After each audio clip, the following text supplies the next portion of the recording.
Well, Cy Montgomery, how are you today? I'm great. How about you? I'm having a fabulous life. And Matt Patterson, thank you for being Hi. here to talk about all Yeah, things thank you. turtles. I want to remind my audience before we get started that today is World Turtle Day, which I didn't know. And you guys are live on location at the Santa Barbara Zoo, and you're gonna educate us about turtles. We Yes. need this. Okay, you want to start with us, Cy, and tell us how I'm sorry. Yeah, tell us how turtles evolved and why are we celebrating Turtles Day? Boy, well, turtles are one of the oldest creatures on the planet, both in terms of when they evolved. They evolved at the same time as the dinosaurs. They appeared earlier, much earlier than the first crocodiles, and they're still with us today. They're such surprising creatures, though. We all love turtles. We all know turtles. We can all identify them because only they have that wonderful shell. The shell really invented the turtle. But turtles are full of surprises, and that's kind of what our book is about. We want people to connect with turtles. They already do. They love them. But we also want them to realize that the variety of turtles is really stunning and exciting. There's turtles whose necks are longer than their shells. There's turtles that have shells that glow in the dark. And there's turtles who can run a maze faster than a rat or learn a maze faster than a lab rat. And there's even turtles that can sprint 15 miles an hour on land, which is not what you think of turtles at all. Well, there's some that go really fast. And one of the oldest, speaking of old turtles and how they evolved, one of the earliest ancestors that was discovered in 2015 called Papakeles, and he looks a lot like a lizard. He doesn't have the shell on the top, the carapace. He has the beginning of a plastron, like the belly plate. So like Cy said, they evolved from the bottom up. Yeah, no one knows that. And people love knowing these things. They love knowing new things about an animal that they already know and love. So we wanted to bring to people that variety and that excitement. We love turtles. We all had them growing up. So many people had baby turtles when they were growing up. But it's so important to know more about them now because turtles really need our help. They're very endangered. They're the most endangered group of vertebrates on the planet. That was my next question. Tell us about the endangered part, Cy. Yeah, well, over 51% of the more than 300 turtle species are in danger of extinction, and many of them exist only in captivity in places like the Santa Barbara Zoo and places like the Turtle Conservancy and Survival the Alliance. Survival Alliance, where folks are breeding them up so that eventually they can be returned to the wild when the wild is made safe for them. So turtles really do need our help. Turtles need our help crossing roads. Turtles need our help combating climate change, which is a terrible problem for them.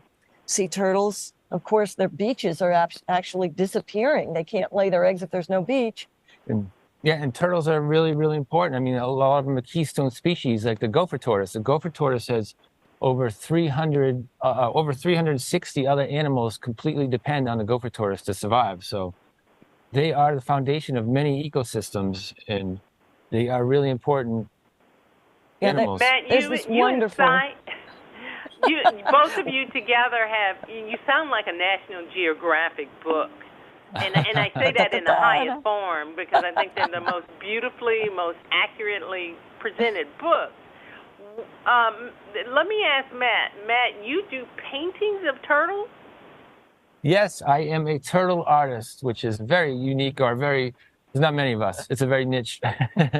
I'm a wildlife artist, but I focus on turtles. I love turtles. I've grown up loving turtles my whole life, so I've lived the life of turtles. I hear the passion from both of you.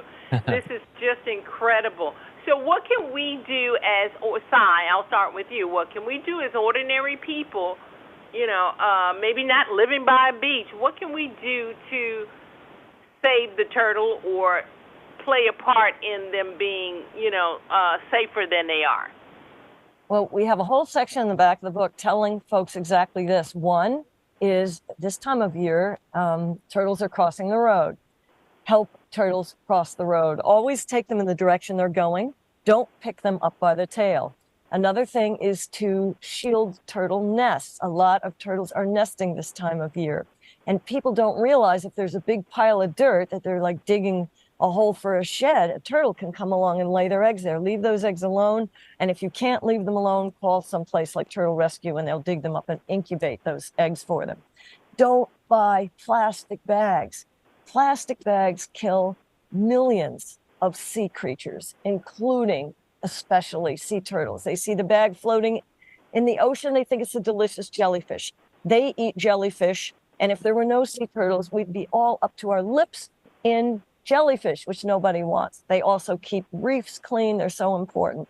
If you find an injured turtle, it's really important to get it to a rehabber who knows how to fix their shells. We worked with folks who, and this was during the pandemic when the whole world seemed shattered, we worked with folks who would take these smashed turtles and put them back together. And it might take a year, might take 2 years, might take 3 years, but they could return the most horribly injured turtles to the wild where they could live another 20, 30, 40, 50, 60, 100 years. So can I also just jump in and add, turtles, we love turtles, and turtles they're beautiful animals. They're cute animals, no little, but don't take turtles from the wild. I think that's one of the most important things because each turtle matters so much to its population.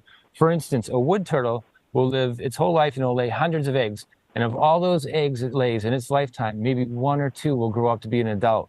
So taking turtles from the wild is really bad. There are lots of places where you can get pet turtles. Yeah.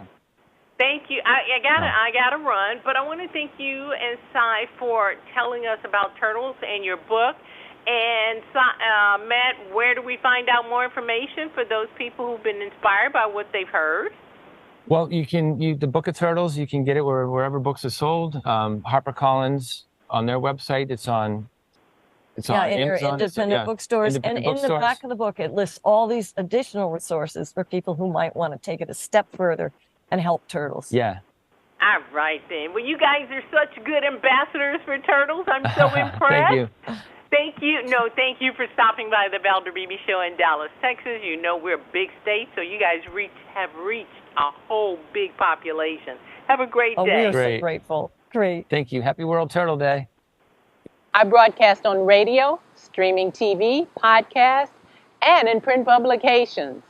I interview the world's most fascinating authors, all because I love a good book. This summer, I partnered with WPS for Beebe's Summer Book Giveaway. We're giving away New York Times bestsellers and award-winning books. Books that inspire me, and I'm sure they'll inspire you. To be eligible to win a copy of Jesus Can Give You a New Life, answer this question. What is God's greatest gift to mankind? You'll find the answer in John 3:16 of the Bible. Send your response to the email at the bottom of the screen.